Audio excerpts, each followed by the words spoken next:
Pesisir Laut Selatan Jawa menyimpan potensi yang sangat besar, namun belum dimanfaatkan secara maksimal. Salah satunya adalah potensi produksi garam. Laut Selatan memiliki air yang lebih bersih dan jernih, serta tidak tercemar dibanding dengan Laut Utara.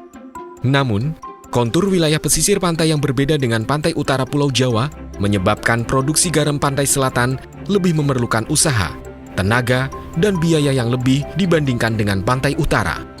Seperti yang pernah dirasakan oleh kelompok usaha garam rakyat Sari Laut, Kabupaten Kebumen, Jawa Tengah.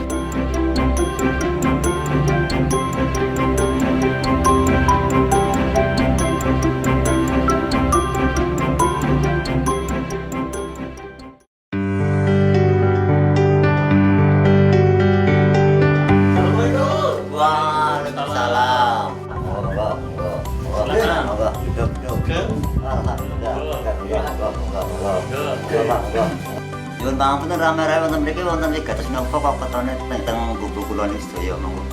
Lah nggih ngeten, Pak.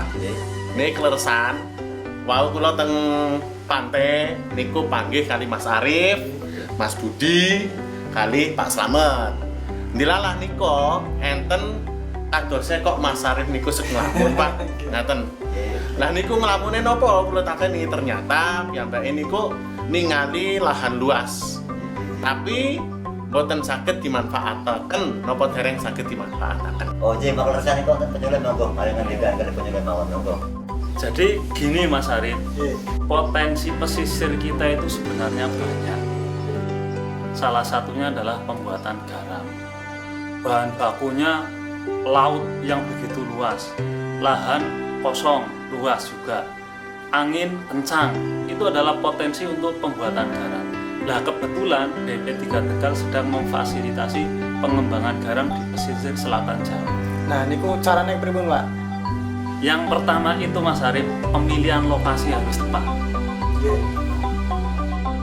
Lokasi yang tepat untuk menjalankan produksi garam sistem tunnel adalah dataran rendah yang dekat dengan pantai, berada pada lahan terbuka, serta memiliki jumlah penduduk yang cukup sebagai sumber tenaga kerja. Dengan produksi garam sistem tunnel, garam yang dihasilkan lebih tinggi kualitasnya, serta dapat ditingkatkan kuantitas produksinya dibandingkan dengan cara tradisional, di mana produksi garam sistem tunnel bisa dilakukan sepanjang tahun. Yang kedua Mas Arif, pembuatan lahan garam sistem tunnel. Yang paling penting adalah membuat lahannya terasering. Terasering niku napa, Pak? Terasering adalah membuat lahan yang tertinggi berurutan yang berikutnya lebih rendah, lebih rendah, lebih rendah, sampai yang terakhir adalah nanti untuk membuat meja pengkristalan. Sistem terasiring ini diaplikasikan dengan pembuatan kolam-kolam yang saling terhubung dengan saluran air, di mana air dapat dialirkan dari satu bak ke bak yang lain untuk proses penuaan air. Yang ketiga, setelah lahan kita jadi, kita buat tunnel. Tunnel adalah semacam lorong, bawah pakai plastik, atas pakai atap dari plastik berbentuk lengkung seperti lorong. Itu nanti untuk membuat garam. Ukuran satu kolam tambak sebesar 3,5 x 7 meter. Dalam satu paket tunnel terdiri dari satu tandon penampungan air, 4 tunnel peminihan, dan satu tunnel meja kristalisasi. Plastik pada bagian atap tunnel memakai plastik transparan HDPE atau UV, sehingga sinar matahari dapat menembus ke bak-bak air. Plastik ini pula yang akan melindungi dari air hujan, sehingga produksi pembuatan garam tetap optimal meski dilakukan pada musim hujan. Setelah tunnel jadi, yang keempat adalah pengisian air.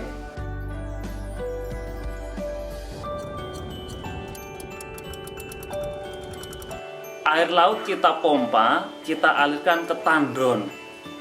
Setelah dari tandon kita endapkan, kita alirkan ke tunnel 1. Tunnel 1 diendapkan sampai dialirkan lagi ke tunnel kedua dan seterusnya. Pengaliran air dari tandon ke tunnel dan dari tunnel ke tunnel itu harus diukur. Alat ukurnya namanya barometer. Nah, barometer niku napa, Pak? Oh ya, sebentar, saya bawa ini alatnya.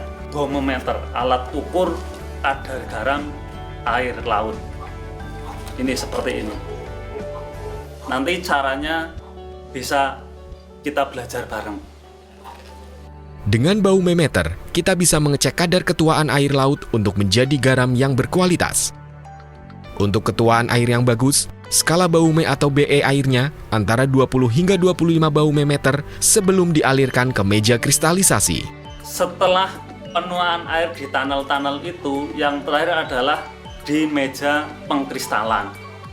Di situ garam dikristalkan supaya jadi kristal garam. Setelah menjadi kristal garam, baru kita panen, menghasilkan garam krosok. Setelah jadi garam krosok ini bisa langsung kita jual, tetapi bukan untuk dikonsumsi. Biasanya bisa untuk keperluan peternakan atau perikanan atau yang lain.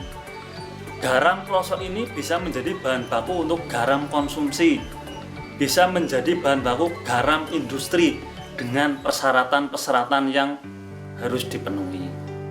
Persyaratan untuk garam konsumsi itu harus memiliki SNI. SNI itu Standar Nasional Indonesia. Garam konsumsi NaCl-nya harus 94% minimal. Itu untuk menjadi garam konsumsi. Kalau garam industri lebih tinggi lagi NaCl-nya. Dengan perbedaan kualitas ini menentukan harga garamnya. Ngurusnya niku ribet boten, Pak? Oke, Mas Budi, nek ngurusnya jane mboten ribet. Yang penting ada kemauan. Untuk mengurus SNI itu harus memiliki rumah pengolahan tersendiri, alat-alatnya. SNI itu ada lembaganya yang mengurusi, harus sesuai standar yang mereka tetapkan. Kemudian kalau SNI sudah lolos, baru kita ngurus BPOM. BPOM itu adalah izin edar. Setelah ini kita dapat, baru kita bisa memasarkan garam konsumsi ke masyarakat luas. Tapi dengan ini nilai tambah dari garam akan semakin meningkat harganya. Standar Nasional Indonesia atau SNI adalah satu-satunya standar yang berlaku secara nasional di Indonesia. SNI dirumuskan oleh Komite Teknis dan ditetapkan oleh Badan Standarisasi Nasional atau BSN. SNI ini sangat bermanfaat bagi pengusaha, di mana produk yang telah memiliki SNI artinya telah terjamin kualitasnya. Untuk pengurusan SNI garam konsumsi, pertama kita harus siapkan produk garam kita dengan standar. Kemudian kita siapkan dokumen-dokumen pendukung seperti denah lokasi bangunan, struktur organisasi, alur kerja, dan lain-lain. Setelah itu kita dapat mengajukan SNI ke Badan Standarisasi Nasional melalui Lembaga Sertifikasi Produk. Alurnya adalah isi formulir permohonan SNI dan siapkan salinan dokumen Sistem Manajemen Mutu ISO 9001-2000. Verifikasi permohonan yang dilakukan oleh Lembaga Sertifikasi Produk atau LS Pro Pustan. Audit Sistem Manajemen Mutu produsen yaitu pengecekan kesesuaian penerapan Sistem Manajemen Mutu. Pengujian sampel produk. Penilaian sampel produk. Keputusan sertifikasi. Dan pemberian SPPT SNI.